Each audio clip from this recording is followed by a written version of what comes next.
come smoke a little weed, little babe. Tell me what you die for, nigga. If I life on the line, would you lie for a nigga from a dangerous place with an aim for the face? If they even think that you got a bank in the safe, got a bunch of old lean, like the boys of the rain. Yeah, I'm the one that had to take shots. You would think I had to be the buzzer beater. Motherfuck the people, I was down and out, and my family ain't giving me nothing neither. Now it's condos by the beaches, we just living out the shit we believed in, needed. Time to prevail through the region, see this grind is the cell that we needed. Yeah, they throwing salt on my name, a VVS diamond my chain. My life wasn't cool as you think, I just be drowning in the pain. Everything's giving you a jive turkey, watch out I'm choking on cranberries. No, I'm not talking about food, nigga, I just been smoking on granddaddy. I put my mother on, I made my money long, I been that nigga's clear. That I'm in another zone, shit that I'm fucking on trapping. Voilà, merci amis sportifs, merci amis passagers yi nga xam ne nag yéen a tàmmu le wagon des sportifs Saint-Louisiens tey nag ci aussi en vacances ñi ngi ak tey ki nga xam ne nag moom mooy Serigne Bara Tall wala Bara Junior wala beneen tur bi nga xam ne nag miin ngeen ko bu baax a baax ci terrain yi ñu ngi fi nga xam ne nag mooy enceinte bu Mawade Wade fii nag bu ñu fi ñëwee souvenir yu bëri dafay défilé waat suñu bopp mais Bara maa ngi lay ziar bu baax. waaw asalaamaaleykum maa ngi ziar bu baax ziar waa wagon sportif di ziar toute la population de Saint-Louis di kontaan si retrouvaille bi bu baax a baax. dafa collaboré ak Emery. waaw parce que daf si joué lu bari. roq jinne bi muy wax. waaw nga daan jaar gars yi. waaw gauche la wala droite. waaw roq jinne bi angle yëpp la roq jinne bi moom amul gauche amul droite waaw fu mu kiiwee rek.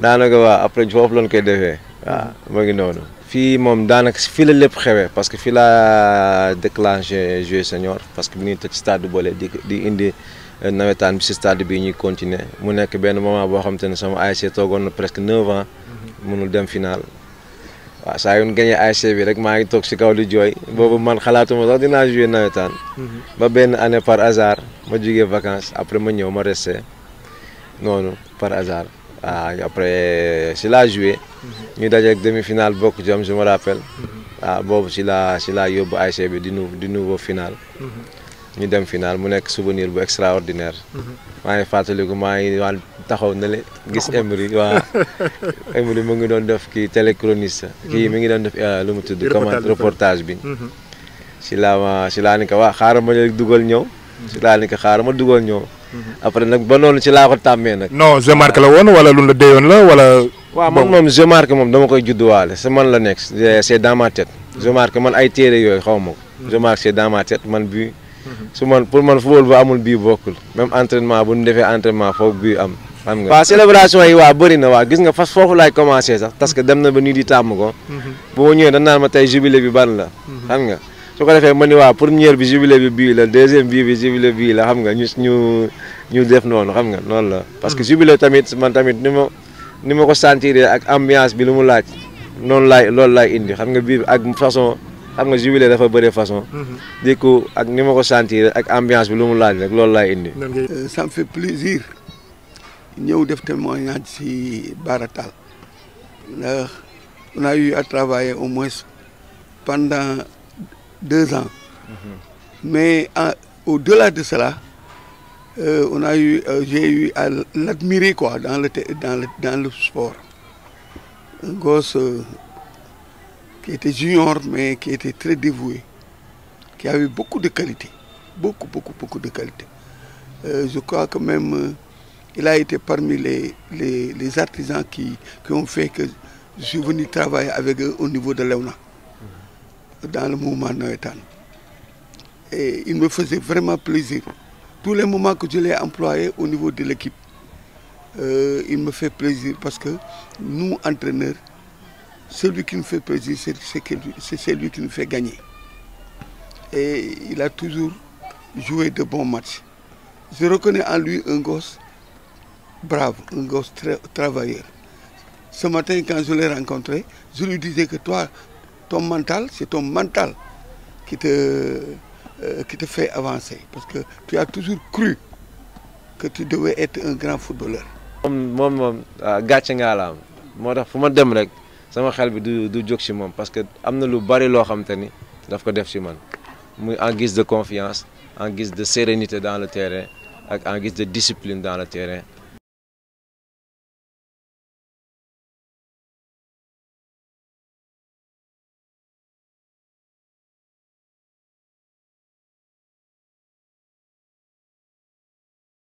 Baara moom xam nga rek ñu ñoo ko yar xam nga te teg mu nekk koo xamante ne vraiment ñi nga xamante ni ñi si biti bu ne baax na parce que ñun mën nañ ni baax na di ko nëbbal mais bu ñi si biti koo dem mun la vraiment goos la boo xamante ni am na yar am teggin kon alhamdulilah dañuy sant yàlla quoi te loolu yaayam def na ko si moom madame le préfet Diandel Tall def na ko si moom ñu def ko si moom mu nekk koo xamante ni même fa mu nekk fële ne mi ngi def li nga xamante ni mooy li ko dineem sant ak li nga xamante ni mooy li nga xamante ni mooy def jëfu nit mooy nit day nite te loolu aussi que si sant di si gërëm. am na say joueurs yu bari yoo xamante ni bon de gars yi ñu dañuy toog di werante ci joueurs yeneen joueurs yi nga xamante ni ñu ngi équipe nationale ak joueurs yi nga xamante ni ñu ngi si yeneen club yu mag a mag mais man daf ma wóor man j'en suis certain man xam naa si dara talent am ñu toll leen fii moom parce que moom man fay li mu mën ak li muy daj si li muy jox effort bi muy jox sport ñooñu mën naa jox na ko sax kaar ba te nekk na koo xamante ni peut-être xëy na suñu borom mooy joxe te mooy pousse nit ki mais li naan booy góorgóorlu rek xam nga incha allah rabbi sous peu war na mën a intégrer équipe bi quoi équipe nationale bi. pas par hasard parce que su ma gisee yaay laay gis. papa laay gis parce que teel naa ñàkk papa torop mu féete ma papa féete ma yaay. ma am benn cofeel bu particulier si moom daanaka bëri naa nijaay loolu torop ñu am benn rapport bu très particulier man mën naa ne may taawam.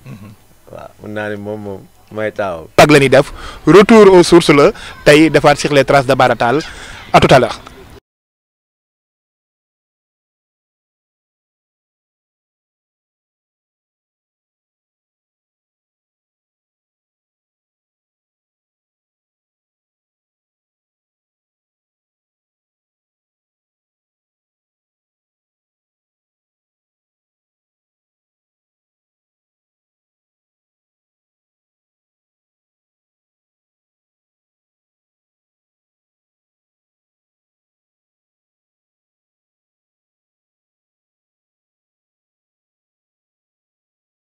je suis en vacances ki nekk en vacances nag moom mooy l'international Bara Tall gis ngeen tournée bi nga xam ne def nañ ko depuis boobu ak léegi ndax wax naa ne given back la ñuy def back to back retour aux sources voilà l'international xam nga gars yi nag daan la namoon. waaw gëj nañ la gis. bu ñu def benn flashback bu ndaw rek. rappeler tuuti parcours bi. say débuts et avant que ñuy ñëw def focus nag fi nga xam ne tey fii la affaire yi toll. waaw si tu vois je suis un peu émotionné parce que ça fait longtemps lii moo doon ñaan bi dem wuti ji. mën a représenter ta région mën a représenter ton pays au niveau international indi benn fierté boo xamante ni c'est le minimum te ñun daanaka dañuy soog a commencer rek dañuy tàmbali donc le reste est à les prendre et ça fait trop plaisir comme man dama patriote ça fait trop plaisir ma tourner nii ma gis ma très belle ville. Heureusement, il y a quelque chose de joyeux. Un joyeux boo xamante ni boo tourné nii tu vas te rappeler automatiquement que tu es à Saint-Louis nga xamante ni tàkkusaanu Ndar moom bokkul ak dara daal. cette année gis nga parcours bi nga xam def nañ ko mu xawoon compliqué mais finalement ils se sont sauvés. D'abord est-ce que yaa ngi koy suivre au quotidien mais également équipe bi tey situation bi mu nekk. waaw si ça waaw équipe bi moom ñu ngi jege trop ak équipe bi parce que tout le temps ñu ngi déggante ak Pape ak les dirigeants. di laajte besoin équipe bi xam nga parce que Ndar tamit football bi yëpp luñ jéem ko sooxal parce que comme li ma wax rek la Linguère de Saint-Louis bu demee bay recevoir Kébémer c'est une honte pour la ville de Saint-Louis parce que tey jii équipe nationale waroon na am possibilité match amical international bu war a recevoir Angleterre mu indi ko Saint-Louis parce que Saint-Louis le mérite c'est la première capitale parce que boo xoolee joyaux yi Saint-Louis am. c'est très rare yeneen dëkk yi am ka donc ak talent yi fi nekk donc Saint-Louis dëkk la boo xamante ni war na mën a recevoir yooyu parce que tey jii Kébémer bu ñu waroon am problème wala yeneen dëkk yi ñun ñoo leen waroon dimbali jox leen terrain bu ñu footballé mais franchement pas que ñun ñu jóge fii di dem Kébémer di jouer ji foofu ça fait mal au cœur franchement waaw. au bonjour gars yi xëy rek gis dégg Bara Tall fi nga xam ne mooy au niveau de l'Italie fi nga xam ne moom mooy Rome d'abord link bi nu mu demee woon ak lan moo la yóbbu fi nga xam ne mooy AS Roma. waaw AS Roma boo xoolee benn instant bi ma sama dernier voyage en Europe c'était en 2015 bi ma jugee foofu après si laa ñëw fii vacances ma toog vacances di préparer waat xam nga focus parce que xam naa fële nu mu mel. Du coup après si la ma nawetaan bi këf si laa commencé nawetaan bi après li naan boobu nga mos mu neex ma mujj obligé toog après y avait d'autres opportunités nag xam nga opportunité te man tey jii Europe bi bëgg naa bu ma demee am stabilité dem nekk ci lu wóor bëgg ma woon dem si Europe bi di fa taxawaalu. Du coup ma doon toog di liggéeyaat di concentré wu di xaar le moment propice après si laa dem Marseille au niveau 2018 si laa dem Marseille bi ma demee Marseille j'étais là-bas j'ai commencé à intégrer la petite catégorie après si laa inscrire ak au niveau de documents yi il fallait que nga jàng après Grenoble si frontière Italie bi si laa commencé jàng foofu di def école mode. Après si la am intégrer facilité dugg Italie mu jaar sama benn xarit bu nekk. C'était pas un parcours facile hein. Pas facile mais nga un peu partout. waaw si c'est normal c'est normal parce que doogay mën a arrivé ci li nga xam ne parce que Europe nekkul dëkk boo xamante ni comme fii la nit mën nga ñëw si këram toog fa rek jëmale kenn du xam. ay passage vite fait ngay am. jéem a xool objectif parce que dëkkuñu fa ñun fii mooy suñu kër. donc fële da ngay dem wuti ji rek donc wut moom. sooy wut da ngay xool fu mu nooyee rek. waaw da ngay wut passage bi nu mu gën a nooyee nu mu gën a amee stabilité. après jéem a lijjanti loolu parce que fële moom boo fa dëkkul moom ni lay traité ak boo fa dëkkee du bokk. waaw il a un jour si la ma benn agent gis. may footballantu si benn terrain. en Italie. après si la waxtaan ak man mu ne ma est-ce que bëgg nga ma yóbbu la Pescara. après ma ne ko waaw baax na de toute façon on peut le faire après si la ma yóbbu Ascoli. ma def essai foofu 2 jours après ñu jël ma ils m'ont retenu je suis resté là-bas 1 an. après avant 1 an bi di jeex boo fekk document footballistique yi mënagul génn licence footballistique. après moment boobu le temps muy génn si la ma yóbbu AS Roma. j'ai fait les essais là-bas AS Roma maa ngi fa def essai benn jour là y avait Totti y avait les autres. Après si la am invitation Juventus de Turin am invitation Inter de Milan après jot naa dem Juventus aussi def benn 3-4 jours après moment bi ma bëggee yóbbuwaat Inter ma ne de toute façon comme que dëkk ba laa yooyu yëpp avec les grands clubs là que ce soit muy AS Roma Juventus wala Inter. avec l'équipe pro ngay def test. wala réserve bi. non avec l'équipe réserve ngay def test parce que en pro mënoo def test. mais boo defee test ak réserve bi balaa ñu lay jël dina la dugal ci pro yi entraînement. nga xool confirmer xool niveau bi. waaw xool ndax yaa niveau bi. chaque fois bu ma demee rek yàlla day def chance boo xam te ni da ngay confirmer.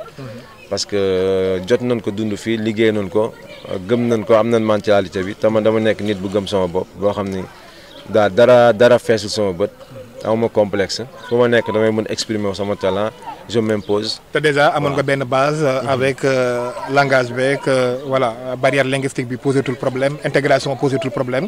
automatiquement da ngay adapté wu. waaw posé wul problème parce que man dama teel a bëgg italien. boo xoolee Emery sax l'italien la ma daan woowee. tout à fait dama teel a bëgg langue bi. du coup bi ma demee juste rek après j'ai intégré après 1 mois commencé naa làkk commencé naa comprendre. après au fur et à mesure làkk bi di gën a yomb.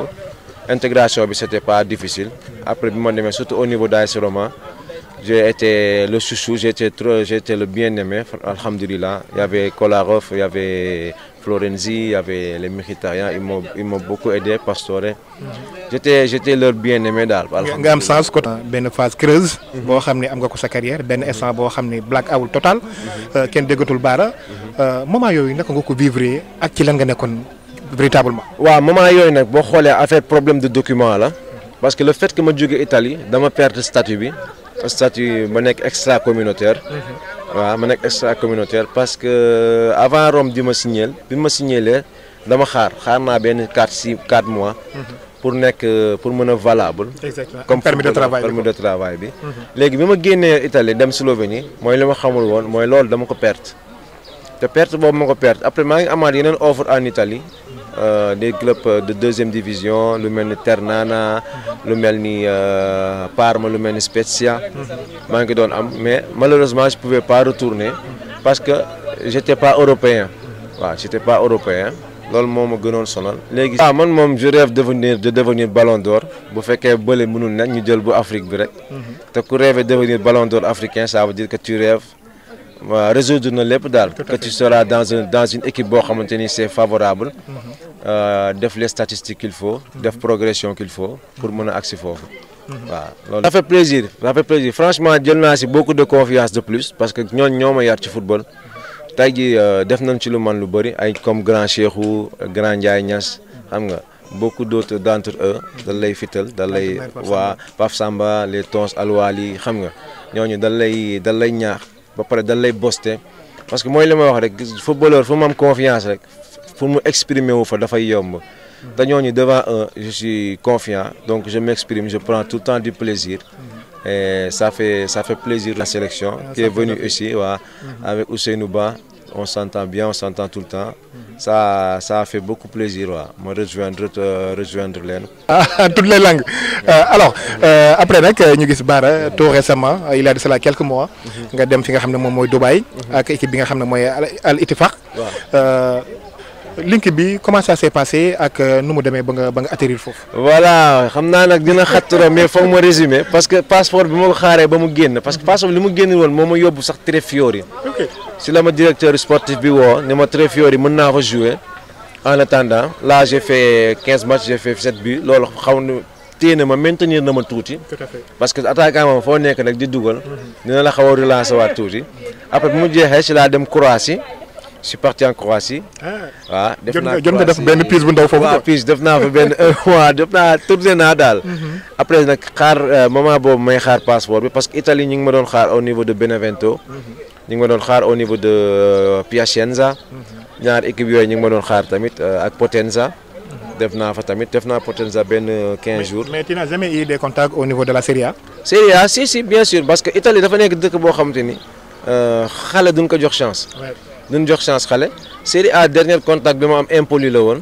Empoli parce que avant ñuy jël Mbaye Niang le directeur il m'a appelé parce que président bi ñoom jot nañ ma xam depuis AS Roma il me voulait mais xam nga am na échange entre club yoo xamante ni yow doo mën a comprendre li fay xew. waaw parce que xam nga moo ngi noonu léegi ils m'ont proposé ñu yónnee ma scouting. ñu ne ma léegi fexeel nga ñëw Italie ñu jouer ñu mën la yónnee sunu scout bi mu xool la. au fur et à mesure après bu passeport bi génnee ñu mën a adapté wu mais malheureusement passeport bi tout le temps da doon retardé après bi passeport bi génnee nag automatiquement fekk maa ngi doon nekk en contact avec Aliou Cissé sélectionneur national moom yàgg na ma suivre bu may topp moo ngi doon suivre sama progression waaw parce que profil bi intéressé woon na ko trop waaw du coup il a proposé à aider à donner un coup de main. À partir de cela je suis parti en Angleterre. Je suis en Angleterre avec l'agent Willy Mackay. On a fait quelques matchs après sinon c'est le directeur président Hull City bi invité ma. J'ai fait Hull City j'ai fait un mois là-bas. mais avec les points FIFA léegi Angleterre règlement bu bees bi. Tout à fait. Et du coup ma def 3 clubs différents si année bi. et loolu moo ma yóbbu fële nag Dubaï. parce que zone FIFA bi mënatu woon fa signé. fekk na affaire yi fermé wu. léegi fële rek nga mënoon dem. après tout moo tax boobu waaju ma ko sax. dafa benn ngoon la ma benn agent woon yi. ni ma directeur technique bi daf la soxla pour desitu saison bi. est-ce que doo naree toog est-ce que doo dem foofu ma ne que bien sûr pourquoi pas. et du coup si la demee là-bas. Il y avait possibilité de 7 matchs officiels, j'ai joué les 5 et j'ai marqué 3 buts, c'était pas mal. C'était pas mal.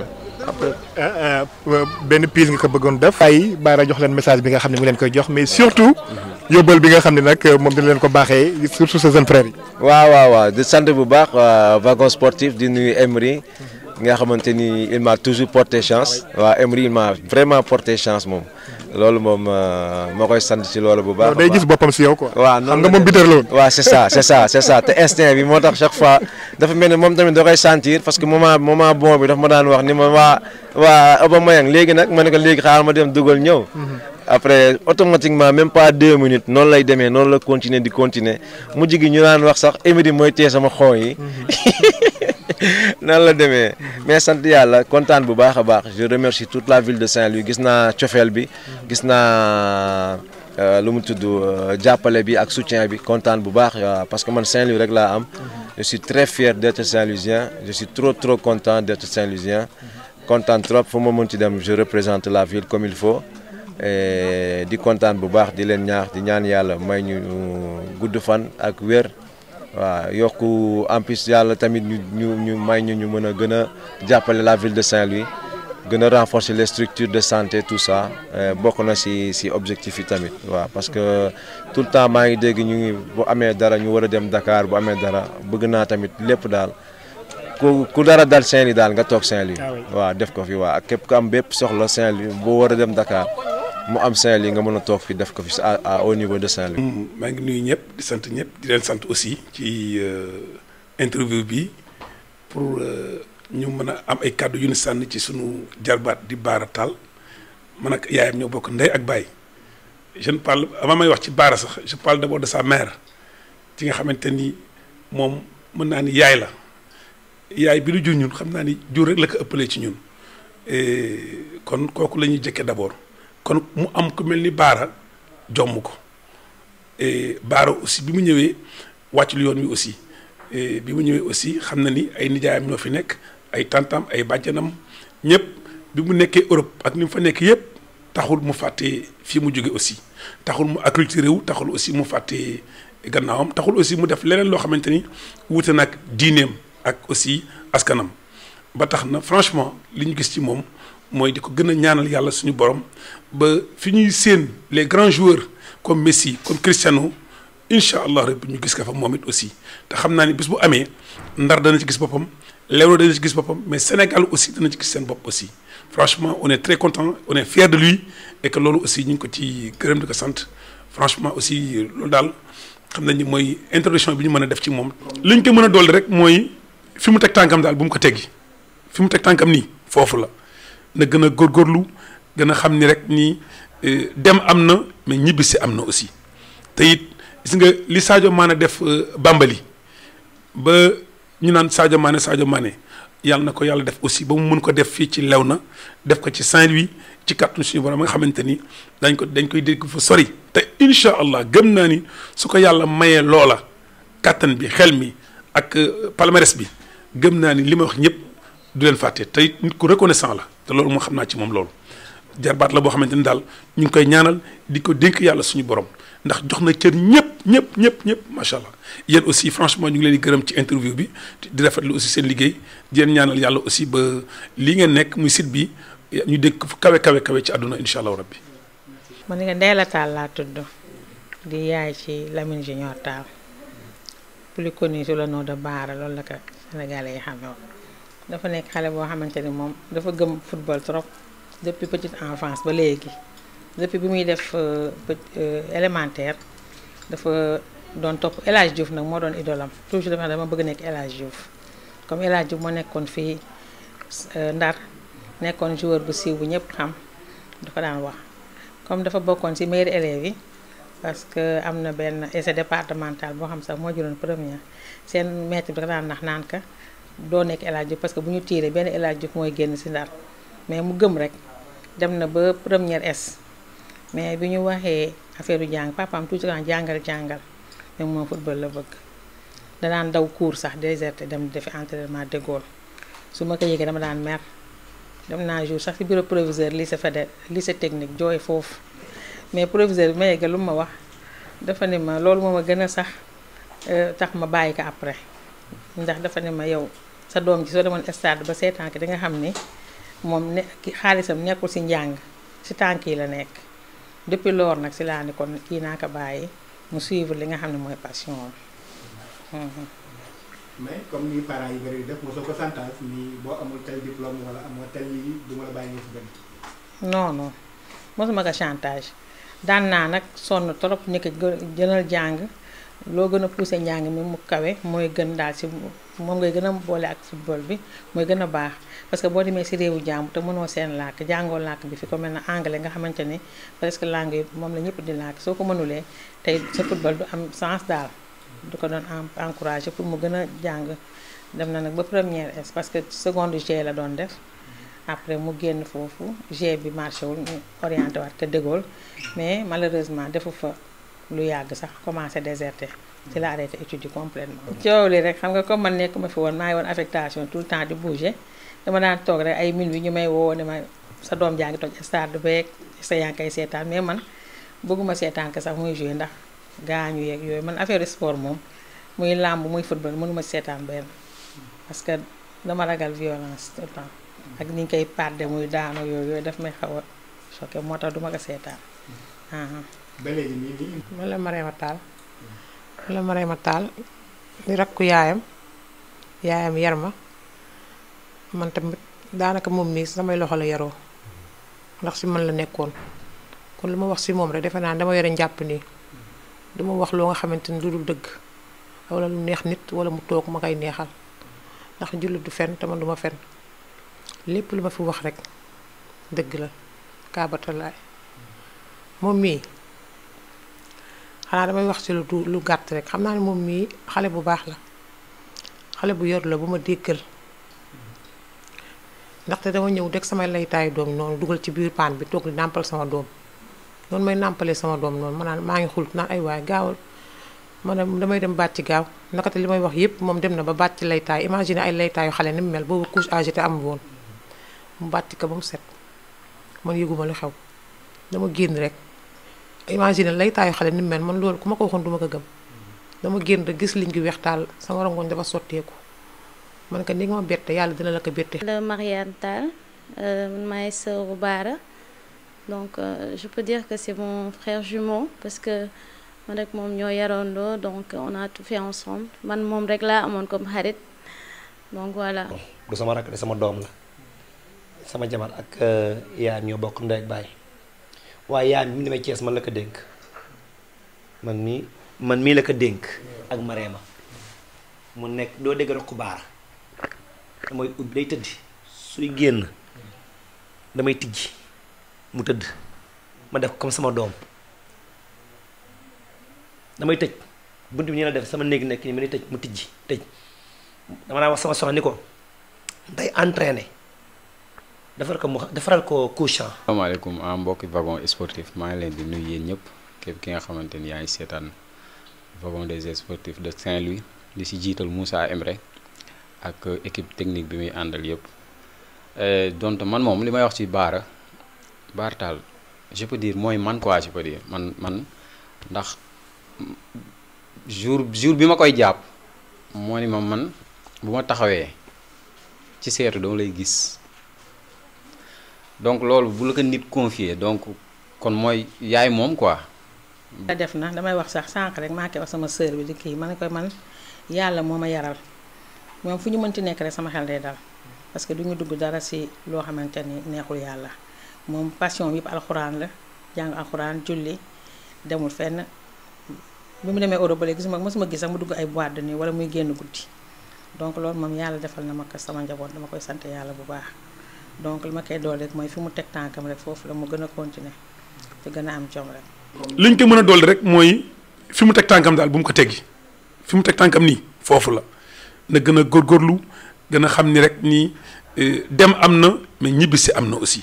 nit bu simple la bu sociable très sociable bu bëgg nit boo xamante ne ni mën na jël léppam jox ko nit yi ba fàtte boppam donc noonu la mel nit bu baax la bu mën a partager lépp lu mu yor da koy partager ak nit yi.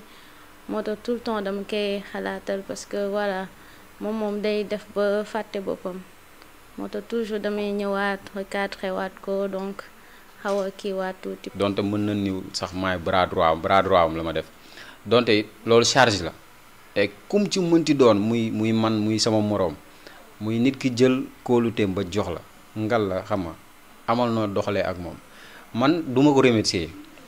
man day def sax dara sax xaat remercier ci ma remercier ko ma ni ko non dafa koo dara lépp loo mën defal nit def ko lépp lu nit yaakaar ci yow na nga ko jaayante te dañ ko yàgg jaayante avant muy doon nii pro nii mu doon tey jii footballeur bu mag muy dañ daan am soxla waxuma suñ soxla de ñun soxla jàmbur sax dañ ko daan faj avant ñun ñuy faj suñu soxla bopp donc kooku kon maanaam li leen liyee du lu ndaw et aussi xam nga ñëpp ñu bëri ñi ngi ànd sax te xamu ni ànd mujj gi dem na ba mbokk daf ciy feeñ ku nekk xam ku nekk ki mu doon ci yow ndax par nii d'accord que ñeeño la xaw ma ne woon ni carrément sax dem nañ ba bokk lien parental mais juste que bu ñu xoolee ba ci biir man ndijaay laa ci moom. oui donc ñun nag yéex nañu xam talent franchement parce que à chaque fois day ñëw wax ne toj naa stade bi et tout mais dañuy ñëw ñu voilà minimiser ko ni xool ko mu ne daa toj stade bi noonu ba toog après nit yi ñooy ñëw yéen xamoo leen kii dafa mën football bàyyi leen ko mu jouer voilà.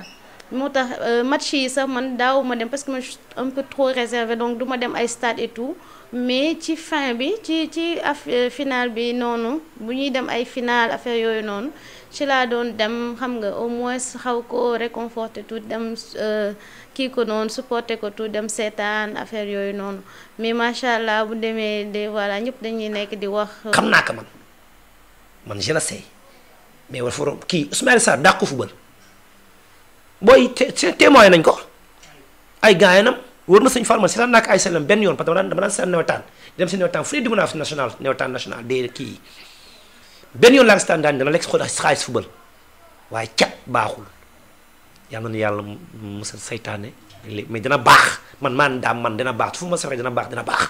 di ko wax mu gën a continuer ci lancé biñ ko teg parce que c'est quelqu'un bi nga xam ne. Je me dis soo amee éducation de base ñu def ci yow yenn valeurs yi ak foo mënti nekk ñun suñu xel day dal ak fu mu mënti nekk suñu xel day dal parce que déjà jàng na alxuraan xam na am na ay valeurs yu ñu def ci moom et jusque là musuñu gis dara loo xamante ni nakari nañu ci moom depuis bi mu génnee ba léegi donc fi ñu ko yemloo foofu lay yem liñ ko sant loolu lay def et puis donc suñu xel dal na macha allah. donc juste mu gën a continuer ci loolu gën a bàyyi xel nitu démb mi muy doon àndal ni parce que il est comme ça donc juste ñu ñaaxaat ko rek mu bañ a teggi tànkam benn yoon. donte le fait nga doon pro charge dafa tegu sa kaw tey ñu bëri xëy na duñu comprendre dañuy jàpp ni lépp yem na te yow da ngay sacrifier wu mu tar nga bàyyi lu bari pour satisfaire ñenn ñi ngal ak ngir yàlla ak war a suul yi nan leen di. fay naar bi xoromam pro yi soon noonu de billaahi dañuy jaayante ngir lan lu jëm seen wàllu xarit lu jëm seen wàllu ñun doon footballandool te pourtant duñ ko wax man placé naa pour wax ko ndax xam naa li may dund ak moom te si sincérité laa ko teg muy lan muy duma ko jay ci lenn muy lépp lu mu war a def naa ko soññ ni ko defal lii et que képp ki nga xamante ni sa xarit footballeur la ngal la lépp li nga mën xam mooy lan nga ñaanal ko suñu borom yokk ndax parce que bu yokkee mooy sa yokkute c'est pas que yow da ngay jël ni carrément man lii par la force daf ma ko war a defal war daal loolu amul te bu ñu bëri ñu ngi jàpp ni dund na loolu sama xarit doon na pour rek damay am lii loolu c'est faux mënul ne dañ ko non dëgg dañ koy wax mu jeex comprendre nga wax ma pour moom pour yeneen pro yi ñu ngi dund loolu barki Serigne Bamba charge la ci pro yi te billaahi wallaahi kaay dee bu taxawee duñ fa taxaw kon li mën a jàppale sa xarit mu doon footballeur yow yaa ko war a mën a oyofal yan bi di ko wan yoon naan ko booy defal lii kat nice yow bul gis sa bopp man mi ngi nii moom moo may forcer pour defal ma yàlla xam na ko billaahi wallaahi. convocation yi nga xam ñoo ngi koy convoqué jeunes yi équipe nationale ñu siy boole ñoom ñi ndax loolu dina leen mën a lancer dina leen mën a jàppale si lu bari. te ñi nga xam ñoom la ñuy convoqué dàquñu ko li muy def donc loolu surtout lu ma remarqué la te lu ma bëgg daal yàlla defal ko ñu convoqué ko mu ñëw jàpp ci réewam parce que mën na ko te jom jaa ngi fi xale bu am jom la il est disciplinaire respecté na ay waajuram jox nañu cër te lu mu am bokk na ko ak man kay ñaanal yàlla. Saint-Louis City dëkk la te lépp war na mën a nekk fii parce que c'est la ville des premiers rangs lépp fi la tàmbalee kon naturellement kon bu nu toogee fii ñun ñëpp ku ci nekk ci li ngay yëngu nga job ci li nga si job affaire yi war na mën a sotti en tout cas di ko gërëmaat bu baax a baax di ko remercier di ko encourager di ñaan affaire yi gën a saawan baawaan c'était Bara Tall El Niño le grand buteur le serial killer tey moom la ñu amoon ci Je suis en vacances ñu ànd ak moom nag def benn takkusaanu Ndara doxantu. seeti yenn coin yi jeexalee ko fii nga xam ne nag fii bërëb bu mythique la ci Saint-Louis ndax dafa bëri lu muy révélé ci histoire Ndar voilà di wax ne rek di gërëmaat ñëpp di santaat ñëpp di leen jox rendez-vous très prochainement ak beneen pro ci Je suis en vacances.